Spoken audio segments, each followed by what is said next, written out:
Hi, I decided to make this little video because my brother was having a little bit of trouble doing a GFI receptacle. This is an older GFI, but a GFI nonetheless. I changed this one out. Now, some of them have this tape over the top. That's where you're going to feed other receptacles down the line, like this one, if you chose to.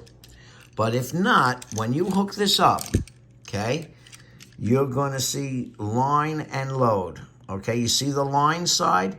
That means it comes from your panel, okay, the line side. Now, if you notice, they usually put a brass screw on the hot wire, which will be black, and a silver screw on the neutral wire, which should be white. Now, also, a nice way to look at it, if you happen to forget and it's not color-coded, remember this. You see this one? That's the hot one, and it's smaller. I don't know if you've ever noticed, these are smaller on all your receptacles. Those are smaller. So it makes sense that the smaller one would be harder to push something in there like a screwdriver or something that could be dangerous to a person. So they make that hot one smaller. At least that's what I feel. So the hot one is smaller, and that's a good way to remember it. The dangerous one is going to be smaller. Can't get into it as easily.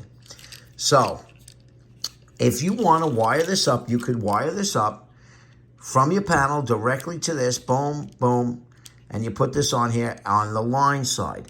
Now your load side, if you look down here, it says load. That would mean other receptacles down the line. I made this sloppy little drawing. So you could hook this up. Look, see the white on the larger side?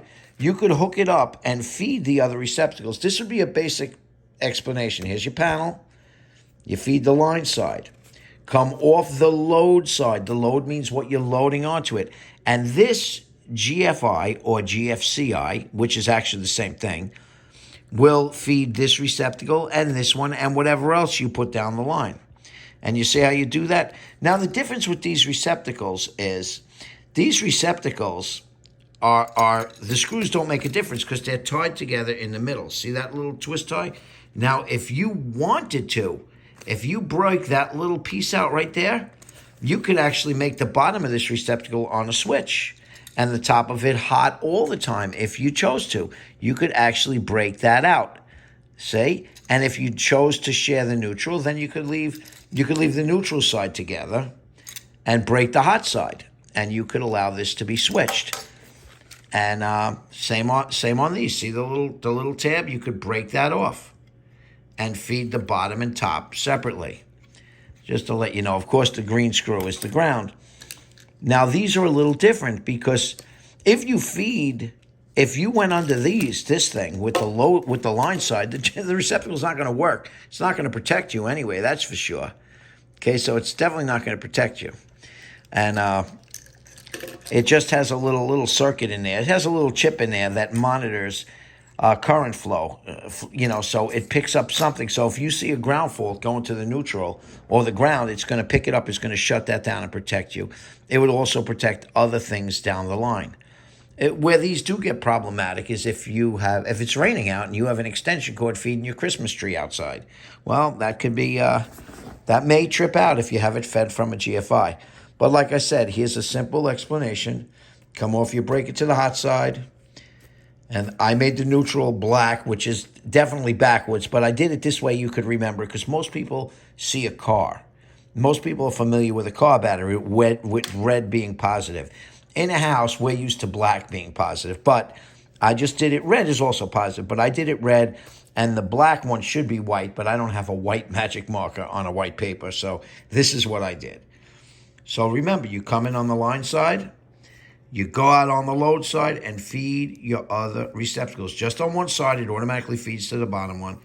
Same thing, that jumps over it. That's a jump over. That's not a connection. See, and that's how it should be. So pardon me for my sloppy drawing, but like you said, now, also, when you wire these, you could backfeed them if you want. I really don't like to backfeed them. As you could see, I have the wire under the screw. Okay, you can see that. I don't have it backfed. Now this one, you're going to say, well, you have it backfed. I didn't have a choice. I didn't have a choice on this one. Look, that screw was not meant for a wire to go around. So the screw tightens up on that. So in that situation, yes, it's backfed, but you're also tightening it under a screw. Although, you know what, backfed is UL approved.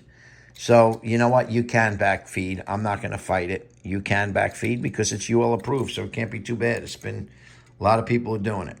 So like I said, hope this helped anybody deciding what to do.